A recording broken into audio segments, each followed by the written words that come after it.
Good morning guys, it's me again, Leticia's Kitchen. For today's vlog guys, magluluto ako ng tofu. Ito, yung bean curd. So ngayon ang una kong ilalagay ay scallion. Scallion lang guys ang gamit ko. Hindi na ako maglagay ng ginger at saka garlic. So ayan, i-fry lang natin yan hanggang sa lumabas yung aroma ng scallion.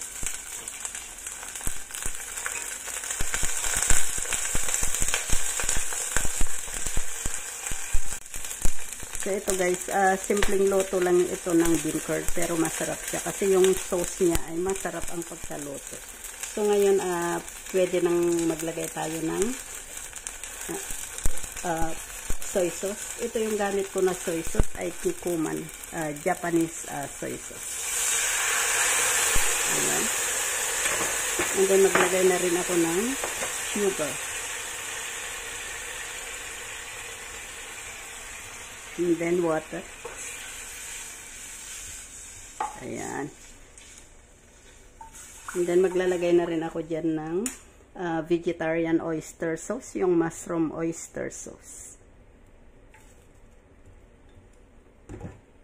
And then star anise.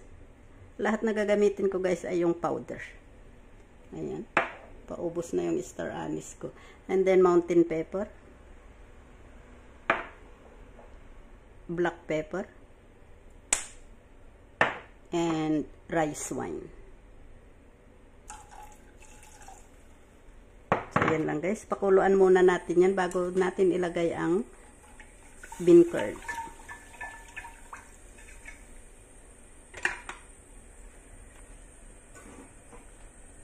Takpan lang muna natin para mabilis kumulo yung sabaw natin. So, ito na guys, kumukulo na yung ating sauce. So, ilagay na natin ang bean curd. Ayan, masarap na luto yan ng bean curd guys. Ganyan.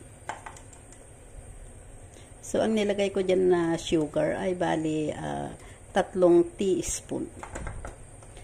Tinansyado ko na lang guys yung, yung mga sauce niya, ay yung mga ingredients kung gaano karami. Hindi ko na yan sinusukat kasi yung alam ko na yung kung gaano karami yung lulutuin at kung gaano ka liit yung lulutuin natin. So, tansyado na natin yan lahat. So, ayan lang guys. So, hintayin lang natin yan na maluto. Pakuluan natin yan ng mga 20 minutes. So, ito na guys. Luto na yung ating tokan, bean curd. So, ito guys. Wow. Masarap itong klaseng bean curd na ito. Ito yung QQ. Ayan, yung ganitong klase ng bean curd. So, ayan guys, mag-serve na tayo. Ganyan lang nakainin yan. Ayan, masarap yan. Ayan guys, mag-serve na tayo. Wow, mabango pati gawa ng yung ingredients natin. At saka may kaunting rice wine. So, mabango siya. Maganda yung lasa, amoy ng ating niluto. So, ayan na guys. Ayan ang ating bean curd. Kasi in Chinese kasi, ang tawag nila dyan ay tokan. So, napapasalita ako ng tokan. Ayan. So, ayan na guys. Ayan ang ating bean curd. Ayan, medyo madilim ang ating So, ayan na guys. Thank you for watching. Please don't forget to click like and share. Thank you. Bye-bye. God bless. Kain tayo.